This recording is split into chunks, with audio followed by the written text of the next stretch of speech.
Ever fell in love with a fair woman in your town? Was her mysterious aura and charming personality seemed to be the one that hooked you in falling in love with her? Well, be careful because you might be falling in love with an aswang.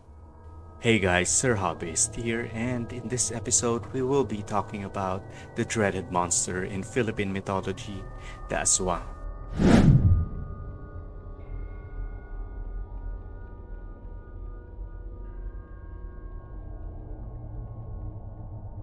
Writer Maximo Ramos theorized that the origin of the word aswang came from the Tagalog term asu-asuhan, or in the likeness of a dog.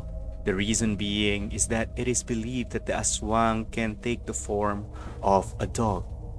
The first mention of the aswang or any mythological creature in the Philippines came from Miguel Lopez de Legazpi in 1565. End quote. They hold some superstitions such as the casting of lots before doing anything and other wretched practices, all of which will be easily eradicated if we have some priests who know their language and will preach to them.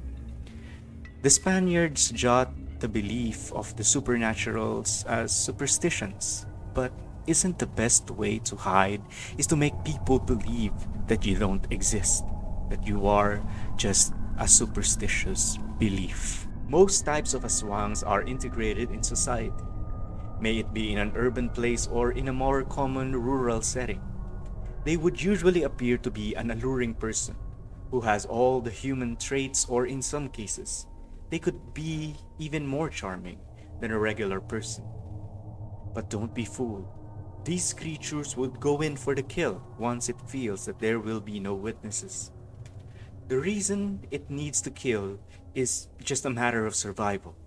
The aswang needs to feed on human blood, innards, and in some cases, even fetuses. The term aswang is very general for the multiple creatures that hunt in a very similar way.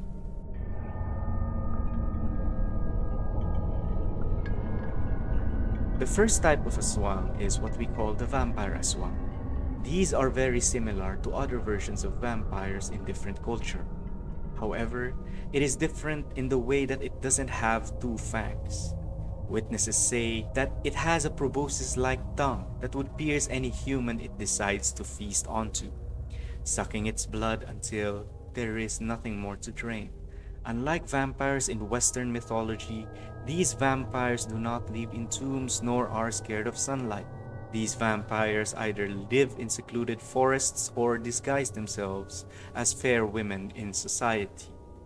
Others would state that it would go so far in integrating with society as to marry a human male only to drain him of blood when they are alone. In some cases, a pack of these vampires would also raid nearby villages at night for blood, not leaving any traces of their existence other than the corpses of their victims drained of any blood or warmth.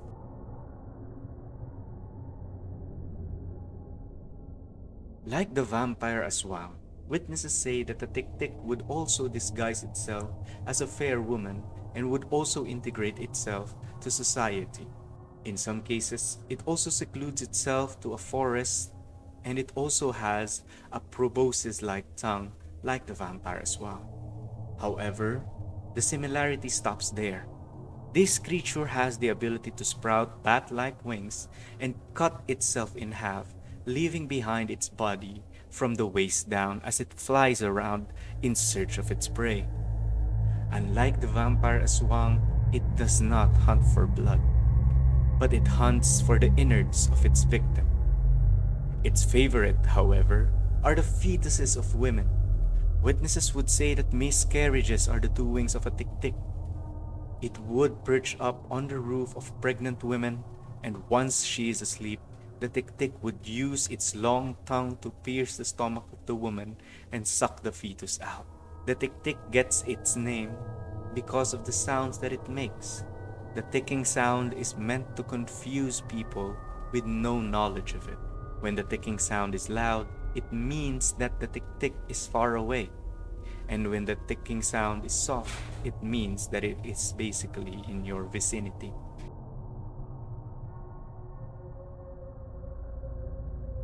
If Europe has werewolves, India has were-tigers, Africa has were-leopards, and Russia has were-bears, the Philippines has were-dogs. Were-dogs are the types of aswang that transform themselves into larger than normal dogs, or in some occasions, a large pig. Often black in color, these aswangs would scour at night in search of prey. They would usually go after pregnant women who walk alone at night since they are easy prey. The were-dog also marks its next prey by licking or spitting on the person. Unlike the other two aswangs, these creatures would prefer not to mingle with society so much, so they often disguise themselves as travelers or as construction workers.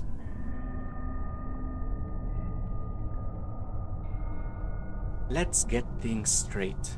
Anyone can become a mangkukulam or a witch. They are wretched creatures that can give nasty curses to anyone it holds a grudge with. Witnesses say that they can go as far as making insects crawl out of the orifices of the person. However, when an aswang becomes a witch, its powers will become stronger in both being an aswang and in being a witch. There are different ways to know that a person is an aswang mangkukulam. One is that it has an elongated pupil like a snake or a feline. Another thing is that its eyes reflect an upside-down image. People say that once a person is suspected to be a mangkukulam, they are to be killed without question because they are too powerful and too dangerous to be kept alive. These types of aswangs, like the were-dog, secludes itself from society because of its fear of being killed, and as well as the fear of the people of it.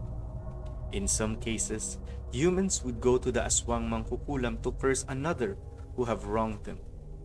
But if they do so, they will be paying a price that the aswang mangkukulam will collect in a later time. Often, it would be the child of the person who asked for a favor. The corpse eater is a type of aswang that is humanoid in nature. Unlike other aswangs who can disguise themselves as normal human beings, these creatures are hideous to look at. With pale skin, an unnatural face, and sharp nails and teeth, these creatures would look like creatures of nightmare. However, as intimidating as it would look, it does not attack any living human it encounters. The keyword is living. Observers say that these creatures would steal corpses in cemeteries and eat them, making these corpse eaters smell like rotten flesh.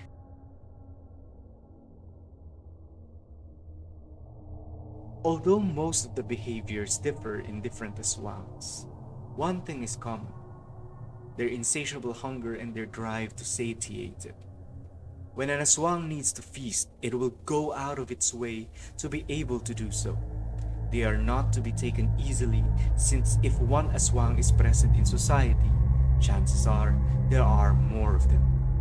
However, there are occurrences, though a few, that an aswang would turn away from its murderous nature, going so far as to think of themselves as humans as well. They would replace their hunger with humans with livestock.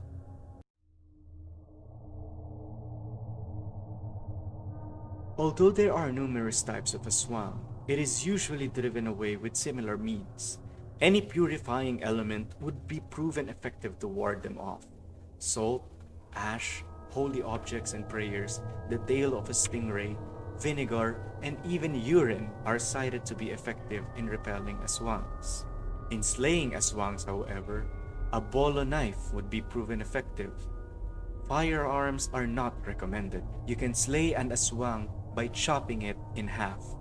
And when an aswang is slain, the next procedure is to cut it in two pieces and bury the two pieces in opposite river sides so as not to give it a chance to regenerate. So be careful of who you trust.